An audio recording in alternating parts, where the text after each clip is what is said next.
Welcome to a special edition of the official Lost podcast. Today we join writers Javier Grillo-Marxuach and Leonard Dick for their full episode commentary on Collision, which aired Wednesday, November 23rd.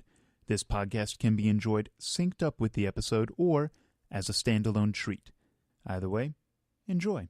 All right, hi, I'm Javier Grillo-Marxuach, writer and supervising producer of Lost, and I'm here with Leonard Dick, also a writer and supervising producer on Lost. And this is sort of a special podcast because you're actually going to watch the episode Collision along with us, and we're going to comment on things that are going on and perhaps let it all deteriorate into complete anarchy. But before we do that, happy Thanksgiving.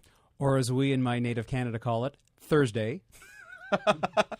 And because you're watching the episode along with us, we're actually going to start at the time the episode starts. So I'm going to ask you to push pause and start the podcast when the episode begins. So let's pause the podcast right now and begin when the episode starts.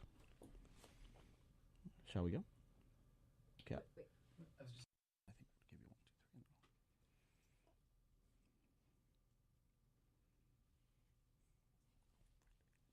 We're just waiting for it to begin because it hasn't started yet. So this is all going to be edited out, right? Yes. Okay, good. Because I just picked my nose and it's just gross. It's horrible. So previously on Lost, Jack meets Ana Lucia at a bar in a seedy airport in Sydney, and we're just watching a couple of scenes from a previous episode. It's very exciting. I did not write this episode, nor did Leonard, so we really don't have a whole lot to say about it, do we, Leonard? Other than it's nice to see someone from introducing Season 1 back in Season 2. That's true. Yeah, it was kind of a thing we did with Ana Lucia was, we kind of wanted to shock and stun the audience by having a character from one of the flashbacks appear on the island in the middle of Season 2. So that was a decision that was made pretty early in Season 1 to bring her into the show and to make her a series regular. Oh, Shannon's been shot. Oh, that's bad. And sorry about that. It's just shocking, even watching it now, isn't it, Leonard? Yeah, too many people were invested in her, and to see her die was actually quite hard to watch. Yeah, well, and it's also sort of hard to part with Maggie Grace, who's a fantastic actor, and we love having her in the show and all that. So it was a creative decision that was rather difficult to do. And so the Previously On has just ended, and we have Ana Lucia shooting. Leonard, this was one of yours. Yeah, we thought it'd be interesting to have Ana Lucia do exactly what we've seen her do on the island, and that'd be a very cool, striking visual to start. Also, her grouping of shots is really quite impressive. And I don't know, did she actually do her own shooting on this thing? I don't believe so. Really? Oh, wow. But okay. she is good. Well, you just shattered my universe. This is Rick Overton, who is playing the psychiatrist, which I thought was a good casting find. Rick, we wanted somebody who was tough enough to hang in there with Ana Lucia, a psychiatrist that she wouldn't be able to push over. And Rick, who I've worked before, I thought was a really good piece of casting. When did you work on him before? A show called My Guide to Becoming a Rock Star on the WB. I think it lasted either 5 or 5.5 episodes. Dude, don't say the WB on the podcast, man. You got to say like on another network or something like that. Oh, that's right. Another network that shall not be named. But its initials are the WB. He's a really fine stand-up comedian also, and it's really fun to see him doing a dramatic role because I just remember seeing his stand-up comic like at the Improv, like Night at the Improv and stuff like that, and I really found him very funny, but he's not really doing the comedy here, is he? No, he's playing it straight, and you do believe that at least I believe that Ana Lucia would actually talk to this guy plain and straight. Well, that's one of the things I really like about him as an actor, and in this scene specifically, and I really liked about him as a comic is that he has he's got a very welcoming persona, and I think that really helped him out in comedy in terms of some of his edgier material. So it's a very I thought it was a good casting choice. But it's also, I thought, cool to have Ana Lucia have someone where she's forced to open up because she's been playing it closed. We know that we sense that there's something beneath the surface here, and finally we're getting a little glance at what is beneath that surface. Absolutely, and I think she's a character who has kind of been a villain since the beginning of the season. And I think this is, in addition to what happened in our previous episode, which was the other 48 days, which was all about what she went through in the island, this is sort of our way to kind of give the audience a little bit more of a handle into her. And in case you can't read that is City of Los Angeles. She is not a Mountie, as has been suspected. Well, Leonard, you tend to Canada up everything you do, so we were really worried that might be the outcome of that. I'm on the payroll for the Minister of Tourism. This scene is actually the bone of a lot of contention because, Saeed is going to go to town, and here goes the big fight. And one of the things that's sort of an untold fact about Lost is that there's a big Leonard is certainly a big fan of Saeed, and Carlton is a big fan of Mr. Echoes. So there was a lot of discussion about who would actually win this fight. But it was actually, what's cool about it is that it's a way to reactivate Saeed, to remind the audience, to remind you, everybody, that Saeed was a tough soldier in the Republican Guard, and that he could definitely hold his own with somebody as formidable as Echo. And it was actually the first time we've seen someone be able to get the upper hand on Echo. Yeah, and Saeed has been playing the romantic hero for so long now that it's almost like a nice change to see him actually kind of turn on that part of his personality. So, but the fight's over, and actually I didn't really catch who won. Was there actually a victor in the fight? We're done now. Here comes the big loss. It's coming toward us. By the way, I think the answer, if this were pro wrestling, it would have been the manager came in with a chair. And beat Saeed over the back of the head. Which is what Ana Lucia did. God. Okay. So I think we have a commercial now. We're going to pause this and start it again when the thing begins again. And we're back. Okay, it's really tense. Ana Lucia holding everybody at gunpoint. So the results of the Saeed versus Mr. Echo fight are inconclusive at best. I believe they're going to be participating in a rematch in Vegas at a hotel to be named. There will be a big crowd and a lot of action that weekend. That's right. Now it's interesting because now we're really seeing sort of Ana Lucia at her just complete, like, this is sort of the cork popping on this character, and it's, she's been through everything she's been through. Now she's actually shot an innocent civilian. She's been attacked. This is it. This character is at the end of her rope. And it's cool for me because she's irrational. We've been seeing her functioning on a very rational axis, and now all of a sudden she has gone to this extreme, which we have not seen before. Right. And we sort of configured this episode. It's funny when in TV, there's always like the hostage crisis episode or something like that. And at least in the shows I've worked on, I'm not sure if my guide to becoming a rock star had a hostage crisis or not, but you can tell me if that's the case. But let me think. No. So this is sort of our version of the Dog Day Afternoon kind of model of a show. And it also gives us an opportunity to play the eventual reunion of the two camps to make it messy. Yes. To put in some conflict and raise some stakes, as opposed to "Hello, how are you? Nice to see you." It was very important that these people not get along, and you think of somebody like, oh, here she is in the cop uniform. We should probably say something about this, shouldn't we? That is a blue uniform. It is. In fact, she's got a lot of stuff hanging from her belt. Of the LAPD. Javi pitched red and green. That was nixed. Yeah, no, Chartreuse was, especially Chartreuse, man. Come on, don't sell me out to the audience. Rachel Tickerton, my friend, she is fantastic. We love her, and she did a great job in this episode. And there's a big twist in the scene right now that's going to happen as you're watching this. So this detective, by the way, is named after Matt Ragianti, our faithful writer's assistant.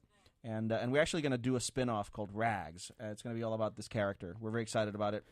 And we may bring this actor back, or Matt might actually wind up playing him. He's been very hard to negotiate with, so...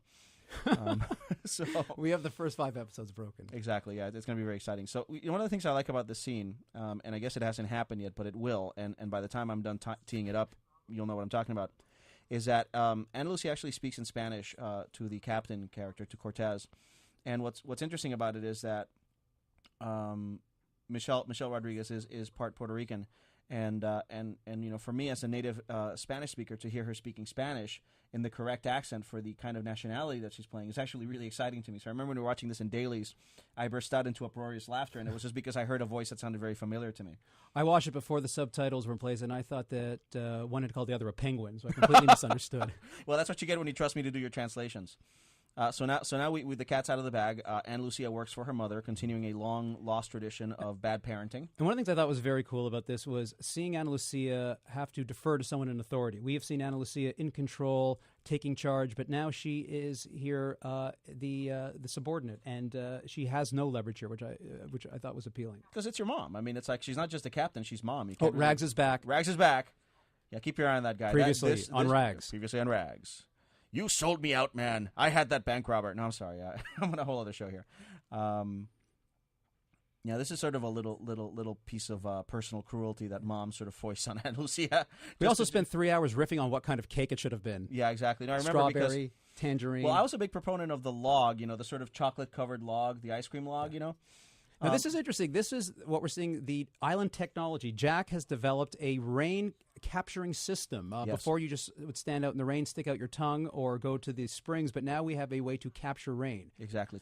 So props to our designer and our set people. I thought this was really cool to see. And rain is notoriously hard to capture. It puts up quite a squaw, so this is a really good thing we did. So I love this line.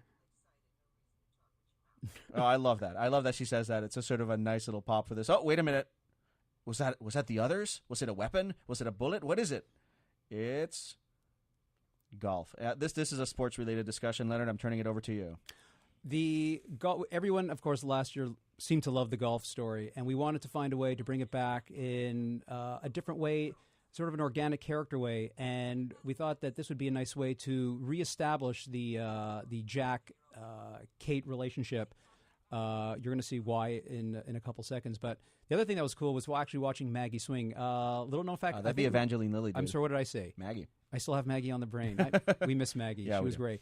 But Evie, as I understand it, had not golfed a lot and learned pretty quickly how to swing, and she looked like a pro. There's actually, it's interesting because me. my father-in-law, with whom I'm probably sitting down to Thanksgiving dinner right now as you're hearing this, judges all media by whether or not the golf in it is good. So if you say, did you like Lost in Translation, he'll say, yeah, Bill Murray has a great golf swing. And, so I'm proud to say that at least we have some good golf going on in the show, so he'll be very excited about this, so. And this is a nice scene because and this scene was primarily Leonard's doing, and it's a nice scene because we're seeing a little bit of that spark between. It's been such an intense ride up until this episode that to finally see these characters having a little smiley time, a little bit of relationship stuff, it's kind of fun. It's nice to lighten up a little bit. And I remember in season 1, when the concept of the golf course was introduced, there was some real. Okay, we're back to the dark and intense Lost. But let me just, when the concept of the golf course was brought in, there's a lot of contention about whether or not we really want to see our castaways playing golf because it's such a light thing. But it really worked out, and it's something we're happy to bring back. Yep. Saeed tied to the tree, which should be a big boom to our fans who are into that sort of thing. And Saeed's still in a place where he is mourning the loss of Shannon, whom he loved. Absolutely, and that's really what's carrying him through the entire episode. It's like one of the things that's a little bit hard to realize with Lost for the casual. I just got excited. I love when Saeed gets angry. You were firmly in the Saeed would win that fight camp, weren't you? Oh yeah, yeah. Saeed I'll be there ringside for the rematch. Yeah, Leonard has a little man crush on Saeed. It's not a lie. It's well known. We're comfortable with it. So this moment here is also. I thought I like this moment a lot. It's we're seeing some conflict. We're seeing a little bit of tension between Ana Lucia and Echo, who have been allies up until this point. Yeah, things can be very fractious on the other side, and oh, you got to press pause now. Come back when the commercial's done. We'll finish this anecdote. I swear. There's a fissure between them. I just love saying the word fissure. I learned it during my SAT prep, and I'm glad I can use the word. Okay, we're back, and actually, this is Big Mike, Ana Lucia's partner. You may not hear his name during the episode, but his name is actually Big Mike, or as we refer to him, Big Mike. Yeah, we're very excited about that. We sing the song all the time. We'd like to do a spin-off with him to follow Rags, so it'd be Rags at 8. Big Mike at 9. Yes, exactly, and Locke and the Monster, the cartoon series, at 10. To throw the audience for a real spin. That's what we do. Michael Cudlitz, who plays Big Mike, is a fantastic actor. Real pro. And we just absolutely adored him at audition. There were a lot of great guys who came in, but he's just a guy who, was almost born to be Big Mike, I'm sorry, born to be whom? Big Mike. I think we have to do that every time we say the words, that start with B and M, so we're going to be sparing in our use of it. But anyway, no, because if you say it, then you got to sing it, and if you do it, I'll hold you to that. It's the new drinking game, non-alcoholic, right. Of course. That's right, non-alcoholic, of course. Thanksgiving drinking game. For the casual viewer of Lost, it's a little bit hard to realize sometimes that the episodes really follow each other day after day. So all the emotions are really fresh. Okay, this scene is just intense, and it's just a lot going on here, and this is sort of to show Ana Lucia's state of mind, this thing goes to, so... And I think this is also interesting. It's a testament to our director, Stephen Williams, and the way this was cut. When you watch these in dailies, they play sort of quiet, and because you watch one camera angle and then you watch another camera angle, but when it's cut together, it plays pretty intense. And so kudos to them. Whoa, here comes the gun. Okay, she's a cop on the edge. Really? She destroyed a television. Now, by now, you're probably starting to think there's something about Ana Lucia and guns. Yeah, you think Ana Lucia's a little twitchy, little trigger-fingered there, huh? No, not at all. This was actually our audition scene for the character and for the Big Mike. Everyone take a drink. Okay. And it was really interesting because I think Michael, who plays Big Mike, just really sold us on the intensity of the scene in the room. I will say a private note, which is when I watched this episode at home with my wife, when Ana Lucia pulled the gun, she gasped. She thought she was going to pull the trigger. It's a pretty shocking moment. I mean, I think we don't know what's happening with Ana Lucia, what kind of an officer-involved shooting she was involved with. Did she kill somebody? What happened with her? So we're getting little bits and pieces of it, and we're trying to figure out what exactly is going on with her.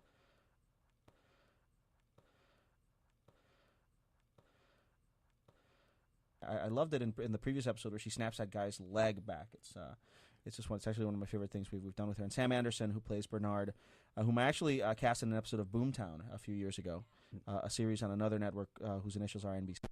I thought this was a great Michael moment. The Disney folk among us are cringing. They're like, "Oh, we're gonna have to bleep that out." So I love that Michael, who has been hurting from Walt and has been kicked around every which way to Tuesday, in a moment of defiance, just walks up, gives Sayid the water, does not care what Ana Lucia would do, would challenge him, and in effect calls the first bluff on her. It has been less than 5 days since, about 5 days, right, since Walt went missing, and it's like, again, the freshness of these emotions, it's like one of the challenges on writing the show and all that is that everything happens so quickly after everything else that it's easy to sometimes forget, it's only been 50 days since the plane crashed. Right, and actually, this is what you're watching now is actually the first encounter between one of the RAF survivors with one of our original fuselage survivors. Oh my God, that's true. That's true. Yeah, I hadn't thought about that. And I guess one of the things that we tried to sort of not tap dance, but to really deal with in the season is sort of how is all this information keeps getting transferred without having a bunch of scenes where everybody's going, well, the others came and took Walt and shot us, So it was a little bit of a challenge writing this episode to not have every scene be an information download on everything, Angry Sayid, and Naveen is just money in the bank. He's such a fantastic actor, and he sells the anger and the rage so well. There are a lot of different versions of the scene. There's a crying version of the scene. There was one that was more mournful. There's sort of been a lot. There was a lot of takes that he gave us, and a lot of different angles on that scene that we got. Here, it's a beautiful place. I think the last time I saw this in a major motion picture, there were velociraptors running through it. It's Raptor Valley from Jurassic. They weren't they were sort of like orange chicken dinosaurs, but Raptor's the only thing I can remember. Evangeline Lilly, not an unfit young lady, is she? No, she's quite athletic. Yes, exactly. And did she actually play her own golf in this? I don't know what the swings are real, and I believe the ball placement. There's a PA standing just outside of the frame throwing the ball. Why don't we just go? I think it's safer to go with yes. Evangeline hit it 600 yards. It was amazing and landed right at the flag. She did. In fact, that was the only scene we could use where she didn't do a hole in one. It was staggering. I mean, I couldn't believe it. Take after take, and she just kept sinking it. And Foxy, who's PGA level, very nobly hooked it for us so that we would have story. It was hard for him. I mean, he couldn't actually hook it. Okay, here we go. So we're in now what's coming up, I really love this because this is a real contrast between, total just sort of fun on the island relationship stuff and then something is going to happen. I don't want to spoil it. And Stubborn Jack is great. Yeah. He is not going to let her get the upper hand. No, He's going to hit not. This thing if come hell or high water. And the nice thing about it is that this is very true to his character. I mean, this is the same Jack who wouldn't let go of Boone, but it's him in a lighter moment, which really works for us as a character moment. So, and now look at Kate's face. Yeah, something's going on, but what is it? Is it a giant lemur? Is it the monster? Is it Lost Zilla? No, it's Echo carrying Sawyer, which is probably just as incongruous a sight for these guys as anything. And I like how Jack's sort of wielding the Otto Wally is pretty damn strong. Yes. I couldn't do that. Our little nod to Gilgamesh right here in the infamous crossword scene. And the thing is, like, the sight of this guy showing up, holding Sawyer in his shoulders, is probably as incongruous as anything else we could have shown at this point, isn't it? Here we are at the Lost Bachelor pad. Locke was listening to some Esquivel music, but now it's all been... This is the infamous shower scene. I think a lot of fanfic will be written about this scene in the future. A lot of Photoshop manipulations will wind up on the internet. Because of the shower or because of the crossword? Oh, I know. It's Jack and Sawyer in the shower. What are you kidding? That's gold to a lot of people. I didn't even think of that. See, Lost always has all these levels. I never even thought of that. No, there is a large portion of the audience that wouldn't mind seeing a little Jack and Locke action going on there. So that's, not Jack and Locke, I'm sorry, Jack and Sawyer. So, well, I'm sure some wouldn't mind seeing some Jack and Locke action, but that's just not how we roll here at Lost right now. So who knows? The show's go 7 years, don't rule anything out, but we'll see. And again, this is the scene was a challenge just technically as a writer because it's another scene where like now we've got Sawyer in it. He can't talk, thank God, because otherwise we'd have like people just telling each other what happened left and right. it's a big challenge for us. And now we have what is going to be our first encounter between the two, how would you term it, Javi? Just mystical wise men of the right. island, yes. One from each side. Yeah.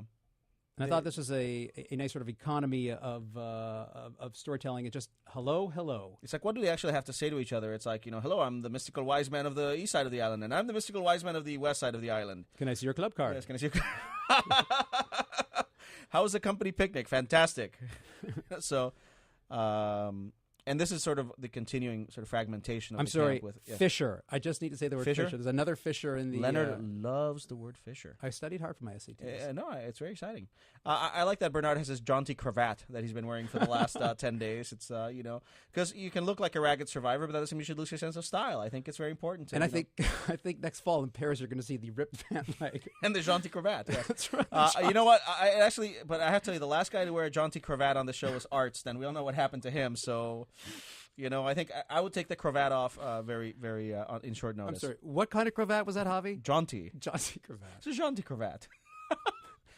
But in all seriousness, this is this is really a scene where we're trying to show that Ana Lucia it's going to be at the end of her rope. She's already lost Echo, and this is where it becomes a real hostage situation. This is where we really cross the line from being just an uncomfortable thing going on here with the death of Shannon in the very near aftermath to, here are my demands. You want me to let your people go. Here's what it's gonna take. And Jin, sadly, is sort of because I think Jin understands a lot more English than he can speak it, and I think it's something that we've been actually going on for much of the last half of the first season and the second season, is that Jin, though not an English speaker, he's probably been exposed to it in the popular culture in Korea and all that, and he really does get what's going on, because he has to, and it's not just a device. I think that certainly I experienced it with some of my Puerto Rican friends who, there's a lot more reading of cues and things that goes on. So. It's also interesting how far the Jin-Michael relationship has come since season 1. That they even have a shorthand, and all Jin has to do is give Michael a nod. Michael gets it. Michael knows Jin will cover for him. Well, there's something that happens when men are in a raft alone at sea. Yes. But it's not this kind of shorthand thing. It's something else entirely that we can't talk about on primetime. It's based on what happens in our writer's room. Oh, dear Lord, Leonard. No, don't tell them. I mean, Javi says, I'm going to get a water. I say, I give you a nod. And pause it. Okay, now we're here at the parking structure of the Los Angeles. And there, driving the car is Big Mike. Everyone at home, take a drink. Everyone at home, take a drink. It's the harmonies I like, Leonard. That's really the part. And again, this it's interesting because Michael again sort of playing this role. He just really sells a lot of the uncertainty of, like, I'm with a trigger happy partner. This isn't good, Rags, he's back, coming soon to primetime, 8 p.m. on Saturdays. And this will be interesting. This is actually the only scene in the show where Rags and Big Mike are on camera together. Oh, is that right? You think maybe they're the same person? Yes. So they got the guy. They got the guy, and we're trying to figure out who is the guy, what is the guy, what does the scene mean? Because we've kind of been leading you to believe that Ana Lucia shot somebody. So why would the guy that she shot be sitting there healthy in a interview room? Exactly. So here comes and actually he was supposed to be quite beaten up by the detectives who interrogated him, and that sort of changed a little bit in the filming and all that. But so here we get the big reveal that Ana Lucia did not shoot a guy, but she was actually shot by a guy, and that's why she's been away. So it's not, hopefully if you've been led along by us, you're actually in a place where this is surprising to you. Yep. I'm not surprised, and neither is Leonard, because we wrote this episode together. But if we had not seen it, I promise you we'd be shocked and stunned. I also loved Rachel's performance here. She's just fantastic. I mean, I've liked walking her, the line of superior and mother. Yeah, and I've liked her since she was in Total Recall. She's just a fantastic actress. I think we're really happy to have her, and hope we get some more with Ana Lucia and her mom. And this is a little bit of a quieter moment with Ana Lucia, and I think that at some point eventually, we had a scene in the previous episode where Ana Lucia breaks down and cries for the first time in 40 days, and I think this is again sort of following up on the fact that eventually what you do on the island catches up to you, and there has to be a certain sense of regret, because what happens on the island is a very brutal place, and a lot of horrible things have happened here, and I think this is one of those moments where Ana Lucia's past, with all of its freight train strength, is catching up to her, and it's a very difficult thing. Yeah, and she does not shoot the gun wantonly. No. I mean, it was circumstances. It was an accidental shooting. I love that we have the closet war here in the Lost Bachelor pad. It's very exciting. Softened by the ping pong table in the background. Exactly, yes, and the and the nice cushy pillows. Again, Mr. Echo and Locke, these two guys, Terry is just a fantastic actor, and I think it's one of the nice things about, we don't need to have them give monologues to each other. These two guys are both very interesting in terms of just what they don't say and how they approach what they do say. I'm convinced that both these actors could read the back of a cereal box and make it interesting. I actually went to see Terry O'Quinn in Phone Book, the motion picture, and it was pretty amazing, and he played himself reading the phone book. It's pretty cool. And Adewale is just such a compelling screen presence. I mean, he's so intense and so just, these are two guys who are real sort of heavyweights as actors, and just to see them in scenes together is really a lot of fun. There was a lot of fighting over who was going to write these scenes. Yes, there was, and I'm happy to say that Damon won.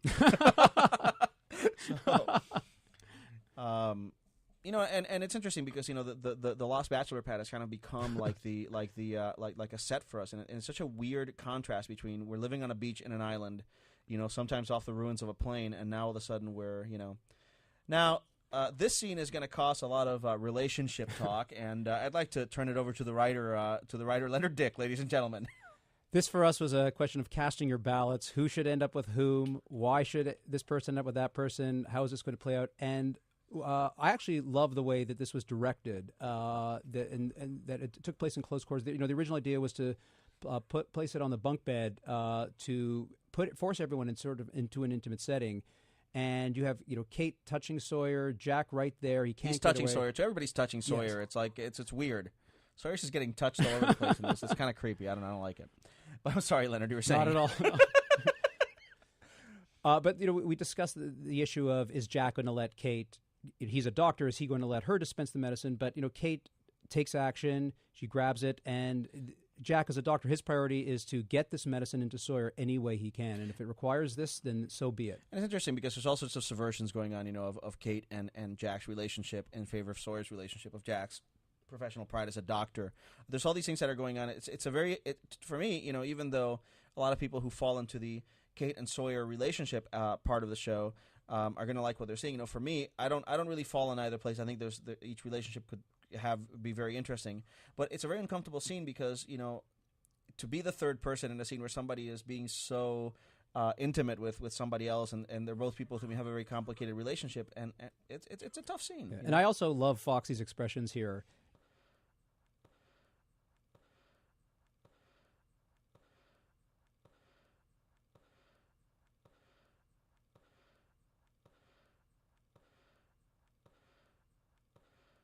It's interesting, though, because what's happening, Matthew is a kind of actor who really hustles the beats that he's doing. When he's doing a scene, you can just see the thought process going on in the character. There's really something always alive behind his eyes, and it's a pretty cool thing.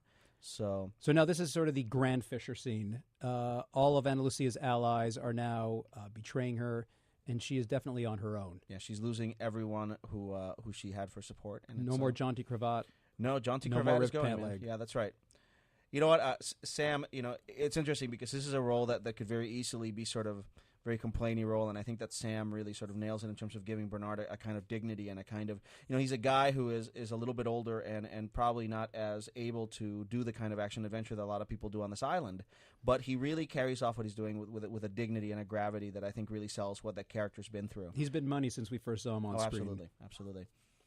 But then again, pretty much everybody is fantastic, and I'd like for this to be the moment where I say the same thing about Daniel Dae Kim, who I've adored since day one, and who was fantastic in an episode that I wrote last season called House of the Rising Sun, and an episode that Leonard and I wrote together called In Translation.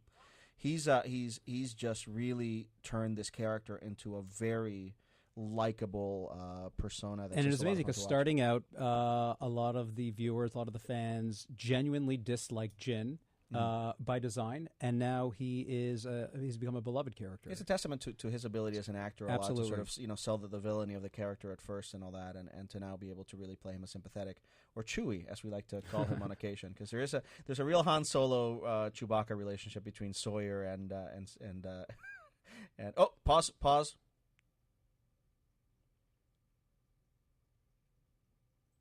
Welcome to Podcasting for Dollars. I am Yehemnik, and this is Nahamkin. Sorry, it's lost. Too bad. I'm sorry.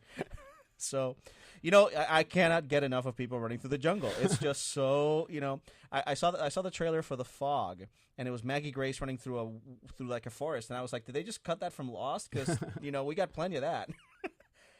Okay, this is fantastic. Again, sort of Yunjin selling the first. She probably saw Michael. When they were walking to do the scene together. And it's interesting because in this scene, there are like 973,000 different emotions that are playing Absolutely. at once. Michael's returned. He's safe. Oh, my God, where is Jin? What's going on? The safe. And both actors are just sell it great. And she doesn't have a lot of lines or screen time to do this, and that mural has been dissected on the internet. You wouldn't believe. There's theories about the mural. There's diagrams of the mural. It's fantastic.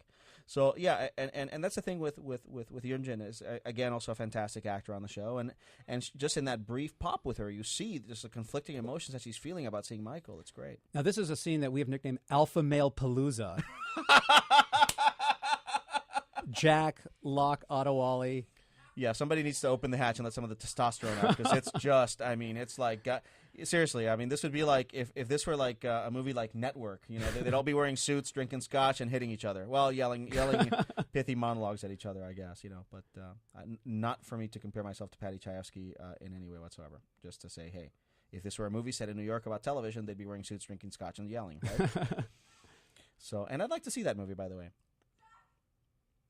And it's interesting because here, one of the things that just, and now Michael's in the hatch, and it's like, how do you write the scene without Michael going, what is this place? And then have a monologue about what the hatch is, because so again, it's sort of part of that tightrope that we have to walk, which is to try to not have everybody explaining everything to everybody all the time, And I think it's interesting. The guns are going to be a huge thing in this season. I think that there's a lot of argument about how to use the guns, when to use the guns, and so forth. And it's just interesting because we've put this ticking time bomb of an armory in the middle of this very heated situation. Yep. So a lot of the season is going to have to do with sort of what do you do when you have a threat on you of all sorts of varieties, and you have the option of being completely armed to face it or not. And along with that is the evolution of Jack. Jack, who in the early episodes of season 1 was vehemently opposed to the guns, let's hide the case, and now here is Jack helping himself to the armory, because obviously for necessary goal, but just the fact that Jack is grabbing the guns and heading out, I thought was interesting. This is a great moment, and I love how when she says Ana Lucia, he says Ana Lucia. It's like Jack is just like we are. He is rewinding right back to that 42F, yeah, tequila and tonic, exactly. And that was actually in the stage directions for the show. It's like when I first wrote the scene, it was Jack holds his head in his hands. It's all coming back to him. 42F, tequila and tonic. The hard part's over. And that was, of course, cut because even for a stage direction, it's pretty darn ham-fisted. So I'm glad that if the script is ever published, that will not be there to shame me with my anvilicious prose. So we're handing back the AK-47, which is good. The AK-47 was designed by Mikhail Kalashnikov in the Soviet Union. It's the world's most widely used automatic weapon. Did you know that, Leonard? No, but what I do know, Javi, is that here we finally have Ana Lucia and Sayid alone, and now we are building to what we hope would be the emotional money. Yes, a smackdown, as it were, between these two very passionate, very highly charged characters who've been through stuff that you wouldn't wish on your worst enemy's dog at this point. It's just horrible. And one of the things I always liked is that Sayid could easily have said, oh, no, I won't kill you, I won't touch you. But he never says that. And so the threat is always looming. Lost is a show that's about messiness in a lot of ways. We have characters who don't have emotions that are necessarily clear-cut all the time. They fight with themselves as much as they fight with each other. And I think Sayid genuinely, there's a part of Sayid in all of this that wouldn't mind just, he aimed the gun at Ana Lucia after he'd seen Michael, after he'd seen Jin. He knew that this is not necessarily an other, that they were traveling together, that other people were not. So. Right.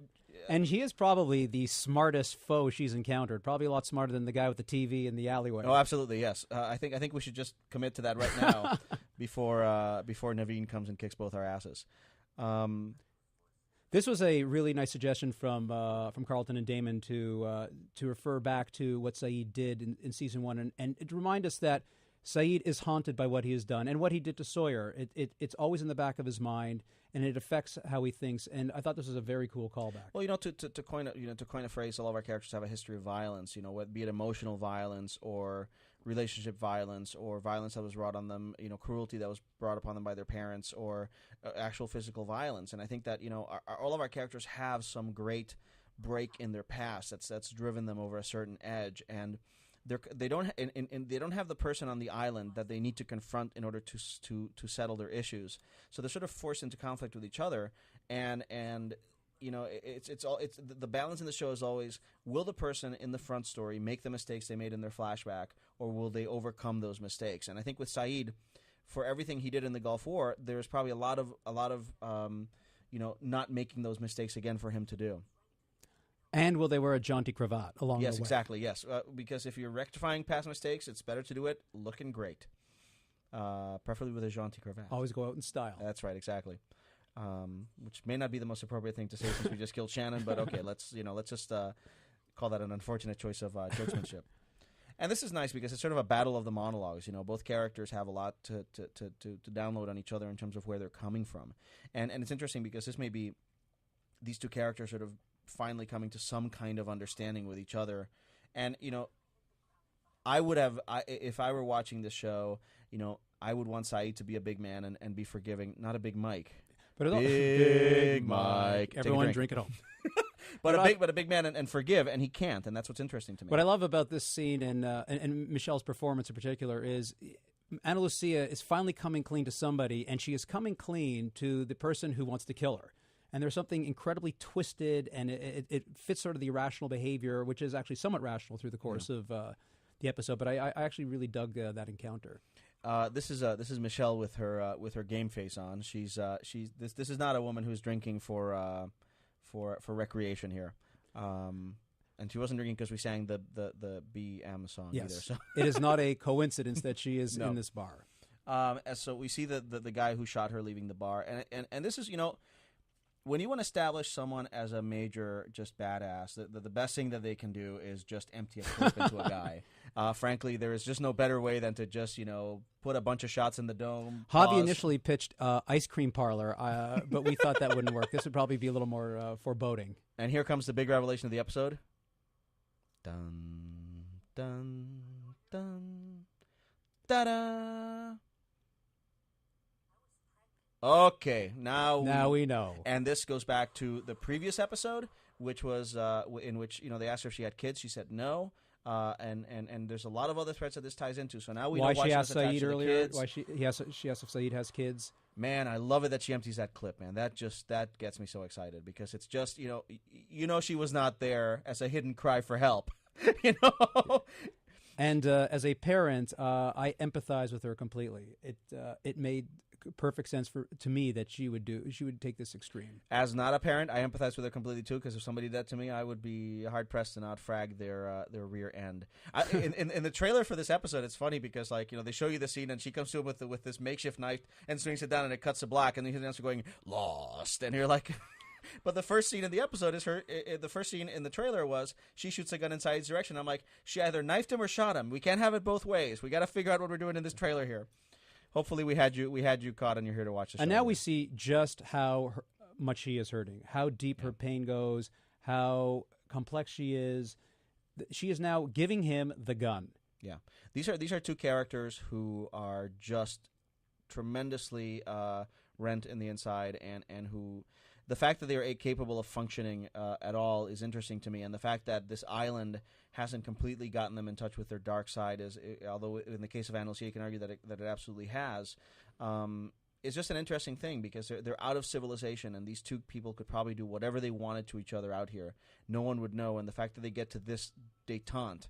And that's what it is. It is a détente and it is unresolved, and it will remain so for a while. That's right. It will not. This is not a happy ending by any means. Yeah, I mean that's the thing is that people may have messy emotions in the island and so forth, and we capitalize on that. I think you're going to see a lot of tension, not just between Saeed and Ana Lucia, but Ana Lucia is still Shannon's murderer, and I think that's going to have a lot of blowback in upcoming episodes.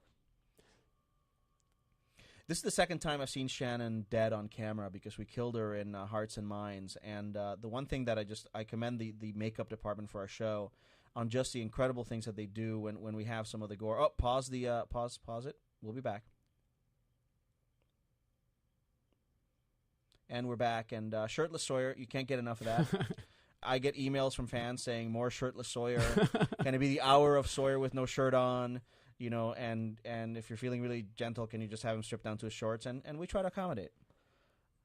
And I love Evie's performance here. She's torn between Jack and Sawyer. I mean, they each, each of them is a half of the perfect man.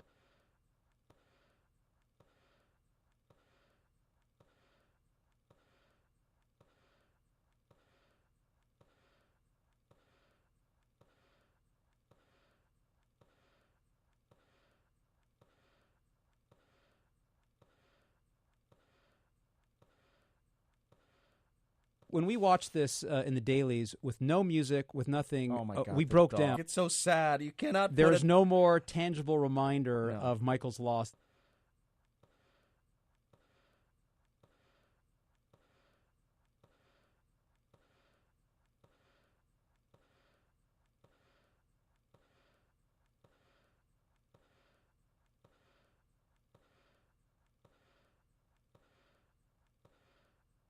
Giacchino, I cannot say enough good things about Michael Giacchino. The music just sends it right over, and this is probably the first time I've seen this episode that I haven't wept like a baby, because it is just so... This reunion, we've been waiting for it for so long. Even we as writers of the show get emotionally involved with what's happening, and we finally see this.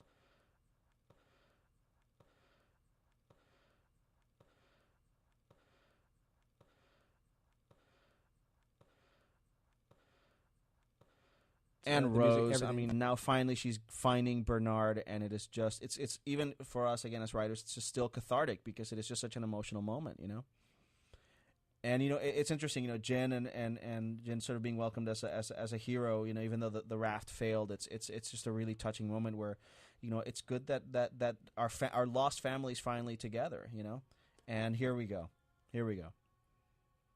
Literally, the hairs in the back of my neck are standing up. It's just such a touching moment. I've been waiting for this.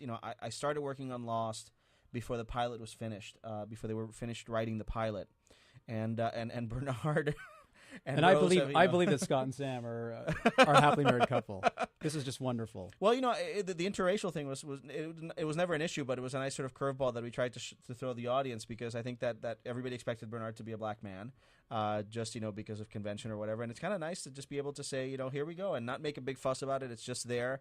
And those of you who are confused by it, we got you, and it's great, And this, Yunjin, no dialogue, just her face, and she's just so fantastic.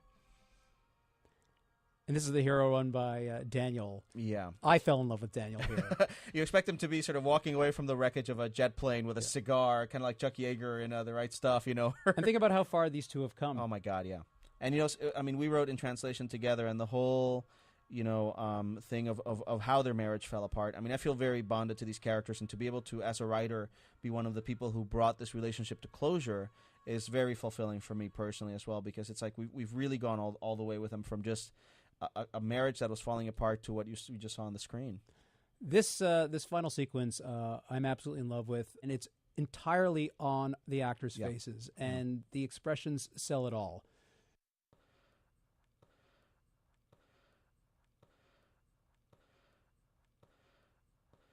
And my God, there's a lot to feel here, because everything that's happened to these people and to Ana Lucia, and I mean, you can see the sense of shame in Michelle's face, and she just played this very nicely, and just the Saeed's sorrow, and I mean, it's a really fan, and also kudos to Stephen Williams. I mean, I think the way that this is staged, with that sort of line of the three characters going back into the background of the scene, and the reveal of Ana Lucia here, it's really fantastically well done. And here we go, 42F, tequila and tonic.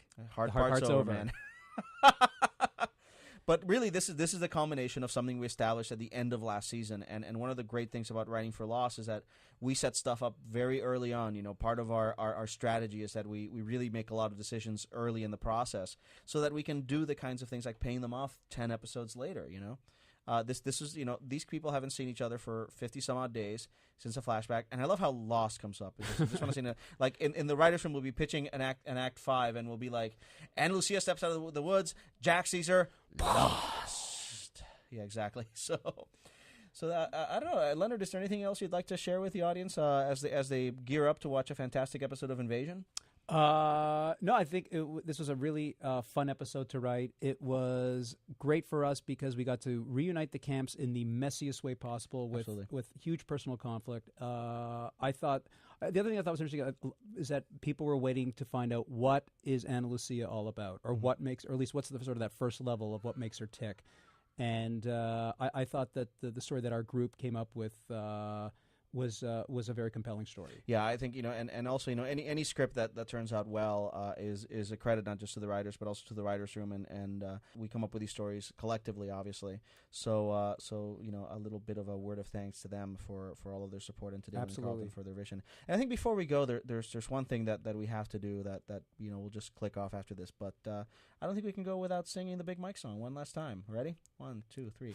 Big Mike. Take a drink. Thank you. So have a happy Thanksgiving, or as we in Canada call it, Thursday. Bye-bye.